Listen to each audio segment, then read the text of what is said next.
Tuhan Yesus kasih, berjumpa kembali dengan saya dalam khotbah online GPC Anugerah Bermazmur Minggu 19 Desember 2021.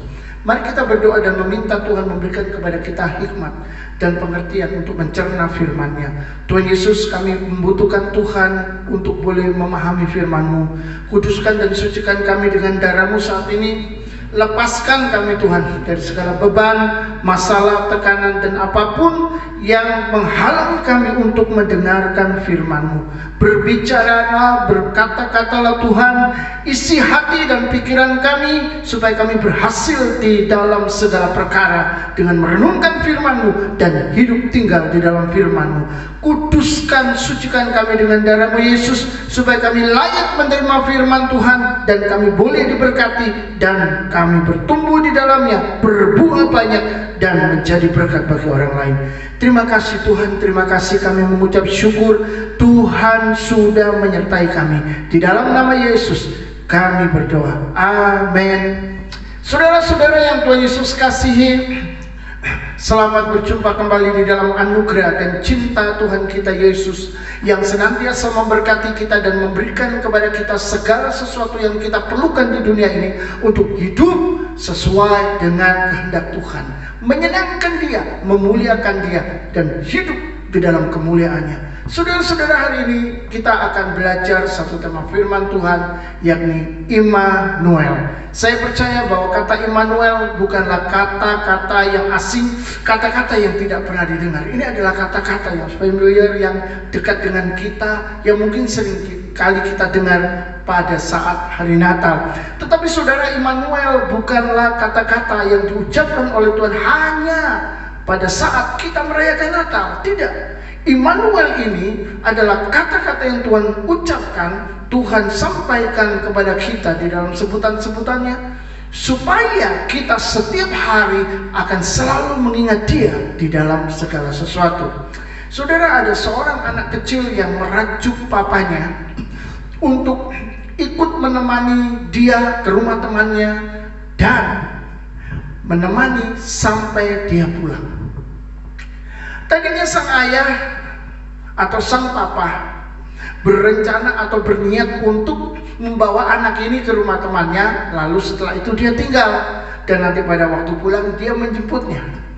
Tetapi karena tangisan anaknya terus menerus, sang ayah akhirnya luluh hatinya dan dia mengambil keputusan untuk menemani sang anak sampai dia pulang. Saudara-saudara, anak ini berhenti menangis. Anak kecil ini tidak lagi meraung ataupun merajuk.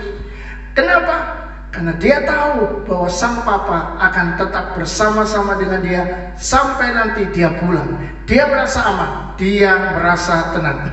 Saudara, dalam dunia yang kita tidak tahu bisa memberikan, maksud saya dalam dunia yang kita tahu tidak bisa memberikan jaminan keamanan seumur hidup, tentu rasa khawatir, rasa takut bisa muncul kapan saja. Suatu hari seorang ibu menjerit di dapur dan semua orang berlarian menuju ke tempat dia menjerit. Ternyata saudara, dia menjerit karena ada tikus kecil yang tiba-tiba muncul. Saudara-saudara, itu hal kecil tetapi bisa membuatnya ketakutan. Ada seorang remaja juga tiba-tiba berteriak menjerit. Mengapa? Karena dia melihat ada cicak di atas dinding kepalanya. Saudara-saudara yang kita kasihi Tuhan, ternyata dia mengalami ketakutan untuk hal-hal kecil. Jadi saudara, rupanya anak ini mengalami herpetophobia. Herpetophobia itu adalah rasa takut kepada reptil. Mungkin saudara kita berpikir bahwa ini bukanlah hal serius, itu adalah hal yang biasa, hanya masalah tikus, hanya masalah cicak. Tetapi bagi mereka ini bukan hal biasa, saudara. Ini adalah sesuatu yang membuat mereka begitu takut, begitu sangat tertekan. Sampai-sampai ada seorang bapak yang melemparkan palunya gara-gara dia melihat ada kucing yang keluar dari bawah kursi. Saudara-saudara, bagi dia itu adalah hal yang sangat serius. Bahkan kalau kita pikir baik-baik, sebetulnya ada banyak ketakutan-ketakutan yang terjadi di dalam hati manusia. Bagaimana dengan orang yang bersembunyi karena ada banyak orang mencarinya sebab dia memiliki begitu banyak hutang. Saudara-saudara, dari cerita mereka keluar pernyataan bahwa mereka pada waktu itu sebenarnya sedang ketakutan, sedang cemas, sedang gelisah, dan bahkan dari beberapa dari antara mereka mencoba untuk menghabisi nyawanya saat itu juga. Tetapi beberapa digagalkan oleh Tuhan. Saudara, ancaman tidak selalu akibat dari halusinasi, tapi semua itu ada yang real, baik bagi orang yang berbuat jahat ataupun mereka yang dengan nyata melakukan kejahatan dan berhadapan dengan bahaya. Seorang bapak dengan ilmu harimau di dalam dirinya yang merasa kuat, merasa mampu menghadapi tantangan masalah ataupun jika ada musuh datang menyerang, dia tidak takut. Kenapa? Karena dia merasa memiliki ilmu harimau putih yang dijalaninya dengan puasa 40 hari 40 malam di suatu tempat. Dia bertapa. Tapi saudara-saudara, suatu hari saya bertanya kepadanya, apakah yang paling dia takuti di dalam hidup ini? Tiba-tiba dia menjawab dengan singkat, kematian. Saudara, dia takut dengan kematian. Rupanya kematian jadi momok baginya. Dia tidak takut menghadapi A, B, C, D, masalah persoalan orang. Ilmu harimau, roh harimaunya akan keluar menghadapi mereka, dan tentu saja dia akan bermanifest. Tetapi saudara, dia ternyata takut mati. Jadi tidak ada seorang pun di dalam dunia ini yang tidak memiliki rasa takut. Akan datang suatu titik bahwa seseorang mengalami ketakutan yang luar biasa dalam hidupnya, sebab dia menyadari dirinya terbatas, saudara. Meskipun mungkin awalnya dia kuat, memiliki kemampuan supranatural, memiliki ilmu bela diri yang sangat tinggi, saudara, ataupun memiliki pengetahuan dan yang sempurna sehingga saudara merasa dirinya percaya diri dan lain sebagainya. Tapi suatu hari ada satu titik di mana dia akan mengalami ketakutan. Karena sekali lagi manusia diciptakan terbatas dan bukan tidak terbatas. Hanya Tuhan saja yang tidak terbatas. Hanya Tuhan saja yang tidak memiliki ketakutan dalam segala sesuatu. Di zaman ini teknologi begitu maju dan masih terus-menerus dikembangkan. Bisa jadi sudah ada orang-orang yang muncul dengan perasaan dirinya ini adalah orang-orang yang hebat, orang-orang yang begitu percaya diri sehingga mengangkat dirinya seperti Tuhan, seakan-akan dia bisa ini dan itu dan tidak memiliki rasa takut. Saudara, mereka tidak sadar diciptakan sebagai manusia terbatas. Walaupun tidak menutup kemungkinan memang dia memiliki kelebihan atau bisa lebih dari yang lainnya. Dan ini adalah sesuatu yang menurut saya adalah berbahaya. Saudara, jika Tuhan bertindak, maka siapapun yang kuat akan menjadi lemah, yang hebat menjadi hina, dan yang sombong pasti akan direndahkan. Itu sebabnya bukan cuma anak kecil yang punya rasa takut, tapi orang-orang dewasa pun juga punya rasa takut, saudara. Orang-orang dewasa juga memiliki kebutuhan untuk dilindungi, disertai oleh pribadi yang lebih kuat, yang lebih dahsyat, yang tidak terbatas dan sanggup selalu bersama-sama dengan mereka. Ini adalah kebutuhan. Disertai adalah suatu yang tidak bisa dianggap remeh. Disertai adalah sesuatu yang tidak bisa dianggap tidak perlu dan tidak ada. Saudara-saudara, dunia tidak bisa menyertai manusia. Dunia tidak bisa menyertai mereka. Keluarga tidak bisa bersama selamanya, termasuk istri dan anak, atau dari pihak istri termasuk suaminya. Yang jelas, saudara-saudara, semua orang butuh disertai, dijaga, dilindungi, dan diberikan kekuatan yang bisa menenangkan hati mereka. Perjalanan hidup kita mengalami pasang surut seperti air laut. Kadang ada di atas, kadang kita turun ke bawah, saudara. Itu sebabnya kita butuh seseorang yang dapat menyertai kita sepanjang hari. Mungkin ketika kita naik, wah, kita merasa kuat. Tapi ketika kita turun, kita benar-benar merasa lemah. dan kita butuh pelindung. Kalau kita disertai setiap hari, maka kita tidak akan peduli apakah kita sedang naik atau kita sedang turun. Yesaya pasal 41 ayat 10 berkata, janganlah takut sebab aku menyertai engkau, janganlah bimbang sebab aku ini Allahmu. Aku akan meneguhkan, bahkan akan menolong engkau. Aku akan memegang engkau dengan tangan kananku yang membawa kemenangan.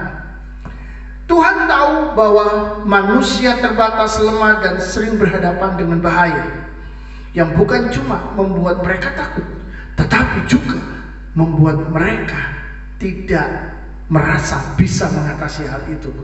Saudara-saudara yang dikasihi Tuhan, inilah penyebab atau sebab Tuhan menjadi Allah yang menyertai supaya manusia berlindung kepada Dia. Dengan apa? Mempercayai Tuhan. Saudara, dengan mempercayai Allah yang menyertai, manusia tidak perlu takut, bimbang, goyah, dan kalah di dalam kehidupannya. Karena Tuhan tidak pernah stagnan atau berhenti berkarya di dalam hidup manusia. Meskipun zaman berubah, Tuhan tetap sama menyertai manusia di dalam segala situasi dan kondisi. Yesaya pasal 7 ayat 2 sampai 4 dan dilanjutkan di ayat yang ke-14. Lalu diberitahukanlah kepada keluarga Daud, Aram telah berkemah di wilayah Efraim. Maka hati Ahaz dan hati rakyatnya gemetar ketakutan, seperti pohon hutan bergoyang di tiup angin. Gemetar, saudara.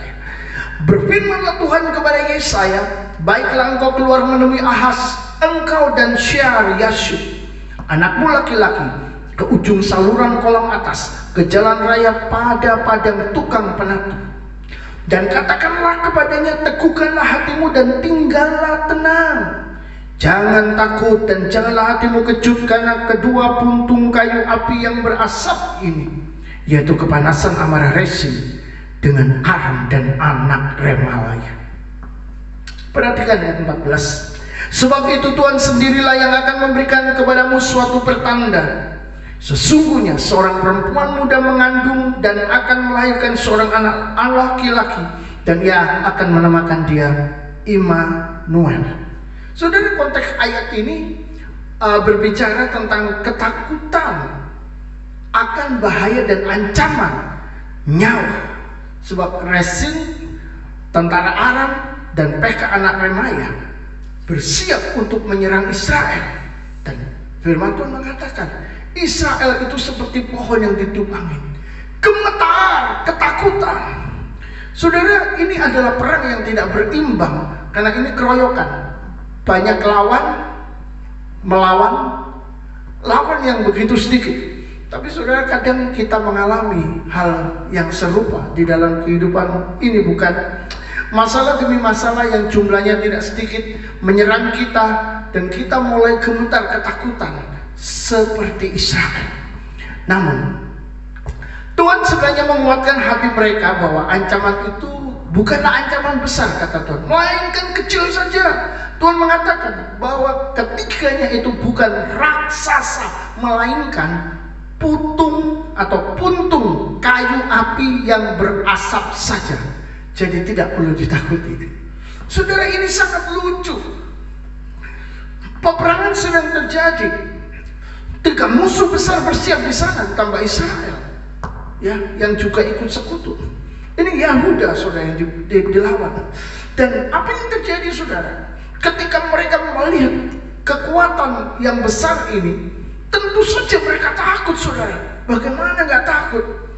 Saudara masih ingat, atau maaf, saudara mungkin melihat di YouTube, ketika orang-orang melihat gunung api itu meletus atau erupsi, mereka berlarian, saudara. Kenapa? Karena secara faktual, di dalam pengalaman mereka tahu, kalau gunung itu meletus, maka saudara, rumah-rumah akan hancur, dan bahkan apapun yang ada di sekitarnya akan lenyap. Itu sebabnya mereka lari, mereka pergi. Kenapa? Kalah kuat, saudara. Dan tentu saja mereka ini juga merasa kalah kuat, itu sebabnya mereka berlari. Tapi Tuhan bilang, jangan takut. Mereka bukan ancaman besar. Gunung yang akan meletus itu bukan ancaman besar, kata Tuhan. Itu hal kecil, mereka seperti puntung asap saja, puntung kayu yang berasap. Kemarahannya memang besar, tetapi mereka tidak besar, mereka kecil saja, jangan takut. Bagaimana jika di dalam kehidupan kita sedang menghadapi masalah dan persoalan yang benar-benar membuat kita kalut, membuat kita tidak bisa tidur, membuat kita gelisah, cemas, takut, khawatir, gemetar. Dan tiba-tiba ketika kita datang kepada Tuhan, Tuhan bilang, tenang saja, tidak ada apa-apa, tidak ada masalah. Saudara-saudara, saya pernah mengalami hal itu ketika saya lagi persiapan khotbah online. Ketika itu tiba-tiba terdengar suara masjid, jadi saya berhenti. Setelah itu saya baru meneruskannya. Tetapi di tengah-tengah suara masjid itu saya dibel, saudara, oleh keponakan saya dan diberitahu mami saya sedang mengalami gejala stroke. Saudara-saudara yang dikasih Tuhan, saya melihat bahwa saya mendengar bahwa mami saya mulai tidak tenang, mulai sedikit menggigau begitu, tidak sadar. Dan tentu saja harusnya saya panik. Dan pada waktu itu saya berpikir apa yang harus saya lakukan. Tapi Tuhan berkata, tidak apa-apa. Saudara-saudara, dan saat itu saya percaya kepada Tuhan. Saya menunggu sampai suara masjid itu selesai, dan saya meneruskan kembali khotbah online untuk diberitakan kepada semua orang. Setelah itu selesai, baru saya pergi ke rumah mami. Saudara-saudara, ada banyak persoalan dalam kehidupan ini yang sering kali membuat kita ketakutan dan khawatir. Dan rupanya Tuhan kadang-kadang mengajar kita untuk tidak takut dengan semua itu, untuk tenang dan tinggal tetap di dalam ketenangan. Saudara, ketika orang Israel mulai gemetar ketakutan, Tuhan menguatkan hati mereka. Sekali lagi, pertama yang dikatakan oleh Tuhan adalah bahwa ancaman itu bukan ancaman besar, melainkan kecil saja. Itu bukan raksasa, melainkan puntung kayu api yang berasap. Itu sebabnya Tuhan berkata kepada mereka, teguhkan hati, tinggallah tenang, jangan takut dan janganlah kecut hati. Saudara, ini adalah penyertaan Tuhan kepada umatnya. Ini janji Tuhan. Seakan Tuhan itu berkata begini, jangan takut digertak oleh musuh, kuatkan hatimu dan percaya saja padaku, engkau pasti akan menang. Yesaya 7 ayat 14 ini adalah sebuah pertanda di mana penyertaan Tuhan itu menjadi nyata. Maka saudara, Matius, penulis Injil Matius dalam hikmat Tuhan mengutip Yesaya 7 ayat 14 dalam Injil Matius pasal 1 ayat 23. Sesungguhnya anak darah itu akan mengandung dan melahirkan seorang anak laki-laki, dan mereka akan menamakan dia Immanuel, yang berarti Allah menyertai kita. Saudara, Immanuel ini berasal dari bahasa Ibrani. Kata El, Immanuel, El itu artinya adalah Allah. Sedang Immanuel itu artinya adalah beserta kita, bersama dengan kita, atau dengan kita, saudara ya, beserta kita, bersama kita, dengan kita. Jadi saudara-saudara, Immanuel itu artinya Allah beserta kita. Di era perjanjian baru, nubuat itu masuk di dalam penggenapan yang paling klimaks, bahwa Tuhan menyertai manusia melalui Yesus, seorang anak laki-laki yang berarti Immanuel, yaitu Allah menyertai kita. Maka baik Bapa yang mengatakan sebagai Allah yang menyertai pada zaman di perjanjian lama, demikian pada zaman di perjanjian baru, Allah tidak berubah. Tuhan tetap sama.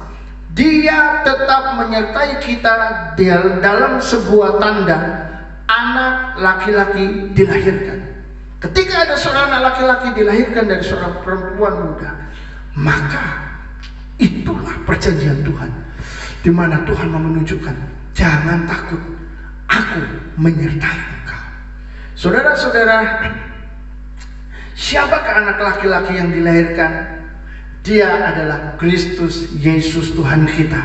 Tanda ilahi itu bukan lagi sebuah tanda saja, tetapi tanda yang termanifestasi, yang terwujud di dalam diri Yesus yang berkata, "Aku menyertai engkau sampai akhir zaman."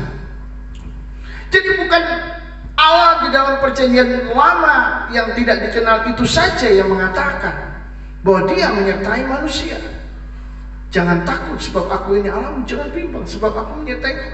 Tetapi saudara-saudara yang dikasihi Tuhan, Yesus pun juga mengatakan apa yang dikatakan oleh Allah. Sebab Yesus itu sendiri adalah Allah.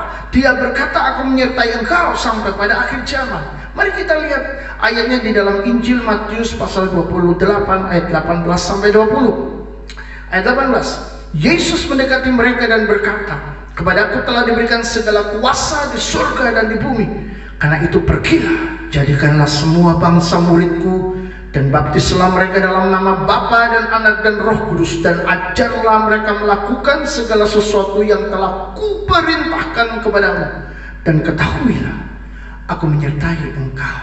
Aku menyertai kamu senantiasa sampai kepada akhir zaman."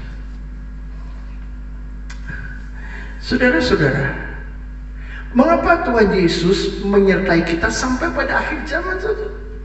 Kenapa bukan sampai kekal? Karena saudara, di dalam kekekalan kita sudah tidak butuh penyertaan Tuhan lagi.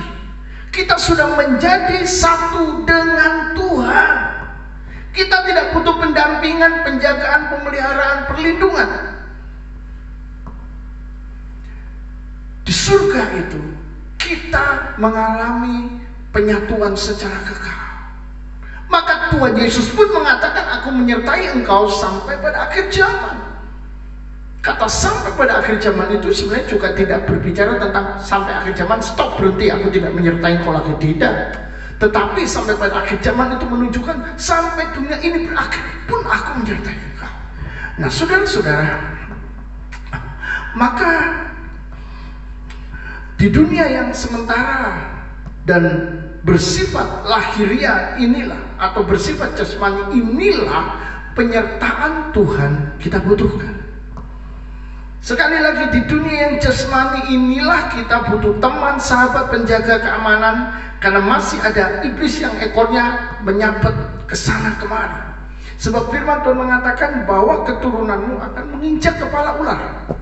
Tapi ekornya sudah masih menyebut ke sana kemari, saudara. Sehingga orang yang kena pukulan ekor ular, mereka akan mengalami kesakitan. Karena ini ekor setan, saudara, pembunuh sejak semula. Tapi saudara, di surga ekor iblis sudah tidak bisa bergerilya lagi. Karena pada saat itu sebenarnya dia telah dilempar ke dalam lautan api, yaitu neraka. Sehingga sudah di surga sekali lagi tidak membutuhkan penyertaan Tuhan, karena kita sudah menjadi satu dengan Tuhan. Tapi di dunia ini belum, kita masih melakukan dosa. Di dunia ini kita tidak bisa bersatu, bergaul dengan Tuhan sampai habis, tidak bisa. Kita masih harus terus mengalahkan kedagingan kita, menipu, marah, benci, iri hati, kedengkian, serakah. Wah, banyak sekali saudara kalau dijabarkan satu persatu.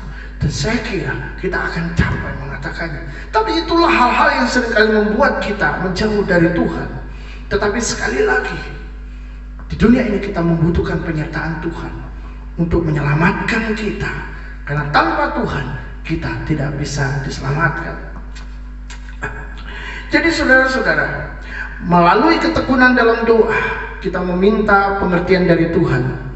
Dan kita memperoleh sebuah penyingkapan bahwa di dalam era perjanjian baru, Tuhan sebetulnya menyatakan hal yang sama dengan yang dulu. Apa itu?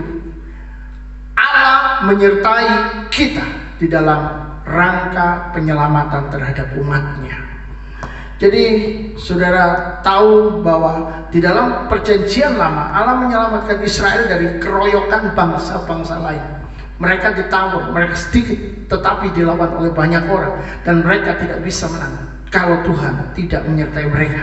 Tapi di dalam perjanjian baru, Allah menyelamatkan kita dari bahaya yang jauh lebih besar lagi. Bukan bahaya secara fisik dan jasmani, melainkan bahaya dosa yang mengakibatkan maut. Di dalam Injil Matius pasal 1 ayat 21 dikatakan, ia akan melahirkan anak laki-laki dan engkau akan menamakan dia Yesus, karena dialah yang akan menyelamatkan umatnya dari dosa mereka. Saudara lihat, di perjanjian lama Allah menyelamatkan umatnya dari keroyokan musuh-musuh, dan itu adalah misi penyelamatan, sehingga dia menamakan diri Immanuel, Allah yang menyertai kita. Tetapi di dalam perjanjian baru, Yesus datang sebagai penyelamat dari dosa-dosa, sehingga saudara-saudara kita yang tidak bisa lepas, tidak bisa bebas dari dosa, tidak bisa menghadapi godaan neraka. Darah Yesus itulah yang menyucikan, menguduskan kita, memberikan kita kemampuan dan kuasa untuk keluar dari dalamnya dan menikmati persekutuan yang hidup dengan Tuhan. Dosa itu merusak persekutuan kita dengan Allah. Dosa juga merusak persekutuan kita dengan manusia. Dosa menghancurkan segala yang baik, memporak-porandakan sendi-sendi kebenaran dan keadilan, mendinginkan kasih dan memanaskan kebencian. Itu sebabnya dosa membuat orang berapi-api dalam kebencian dan kemarahan, sehingga semua dihabisi, semua dihancurkan. Kenapa? Karena dosa. Tetapi saudara, jangan lupa, ada satu hal yang perlu kita ingat, bahwa rencana keselamatan dari Tuhan itu tidak melibatkan iblis. Iblis adalah satu-satunya yang tidak dimasukkan dalam rencana keselamatan ilahi di kayu salib. Karena iblis memang telah berdosa dan tidak memiliki kasih karunia seperti yang diberikan kepada kita, kepada manusia. Karena Yesus mati sebagai seorang manusia untuk menanggung hukuman dosa kita, supaya kita tidak perlu dihukum, supaya kita dibebaskan, kita diselamatkan. Saudara, iblis tidak memperoleh keselamatan dari kematian Yesus, karena Yesus tidak pernah mati sebagai malaikat. Yesus mati sebagai manusia, menanggung kutuk dan hukuman dosa kita. Itu sebabnya ketika Yesus datang, dia sebenarnya sedang berkata kepada kita, aku adalah Allah yang menyertai. Karena melalui kematianku, melalui kedatangan, melalui kehadiranku, aku telah menjadi Immanuel bagi kalian.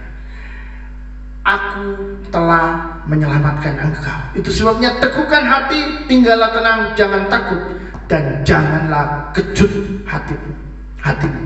Apapun masalah yang sedang saudara hadapi saat ini, pergumulan yang sedang menekan hidup Anda, ingatlah satu hal, bahwa Yesus adalah Allah yang menyertai kita. Amin. Bereskan dosa, serahkan diri, maka penyertaan Tuhan kita Yesus akan secara otomatis menjadi milik Anda, menjadi milik saya, menjadi milik kita bersama. Karena Tuhan mengasihi kita, karena Tuhan kita adalah Immanuel, aku bersama dengan engkau. Amin. Tuhan memberkati.